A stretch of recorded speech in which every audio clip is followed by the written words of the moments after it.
Comme à chacun de ses séjours en Terre Sainte, le président de la République s'est rendu à la Mecque pour accomplir son devoir religieux et prier pour la paix en Côte d'Ivoire avant de rejoindre la foule d'Ivoiriens qui l'attendaient au consulat général.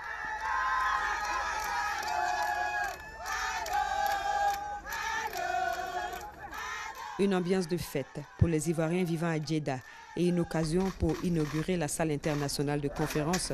du consulat général qui porte son nom, d'une capacité de 400 places. Le consul général de Côte d'Ivoire à Djeddah, Cissé Abdoul Karim, a traduit la joie de ses compatriotes. C'est un honneur pour nous de recevoir ce matin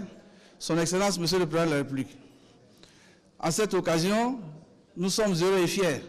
de lui souhaiter la bienvenue, de bien vouloir accepter donc de faire une escale au consulat général et accepter que cette salle, cet auditorium de 400 places porte son nom auguste, ici dans la capitale économique donc, de Djeddah, qui est également la porte d'entrée des lieux saints de l'islam. Le président Alassane Ouattara se dit fier et heureux d'être pour la 4e fois en Arabie Saoudite. J'étais allé à la Mecque avec les frères et sœurs qui sont avec moi pour la Umrah que nous avons effectuée dans la nuit du jeudi au vendredi pour prier pour tous nos concitoyens, prier pour la paix en Côte d'Ivoire, prier pour la bonne santé et prier que les Ivoiriens continuent de se faire confiance pour que la Côte d'Ivoire aille de l'avant. Alors c'était un moment important pour moi et je voudrais vous dire à quel point nous nous sentons bien après ces moments de prière à la Mecque. Après avoir félicité les Ivoiriens résidant en Arabie Saoudite pour leur civisme, le président de la République a promis offrir des bâtiments au consulat général à Djeddah et à l'ambassade à Riyad. Déjà, il y a plusieurs années, du temps où notre frère Seydou Diarra était Premier ministre, quand cette acquisition a commencé, ceci a été une très très bonne chose et maintenant, voici, c'est un complexe qui nous appartient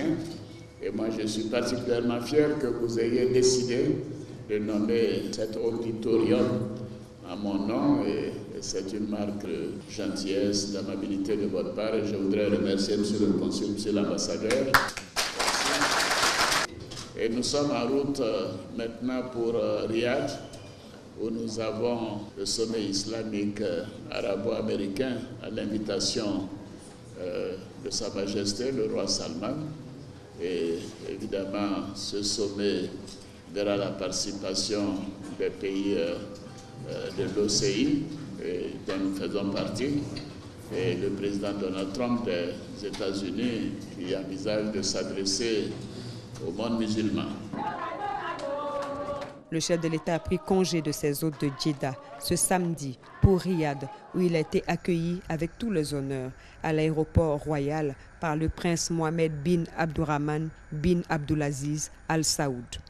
Le président ivoirien prendra part ce dimanche au sommet islamique arabo-américain consacré à la sécurité internationale et au terrorisme, aux côtés de plusieurs souverains et chefs d'État, parmi eux le président américain Donald Trump, dont l'intervention est très attendue pour clarifier sa politique à l'égard du monde musulman. La Côte d'Ivoire fait partie des 34 pays membres de la coalition internationale de lutte contre le terrorisme, initiée en 2015 par Sa Majesté, le roi Salman bin Abdulaziz Al Saoud, serviteur des 2 saintes mosquées.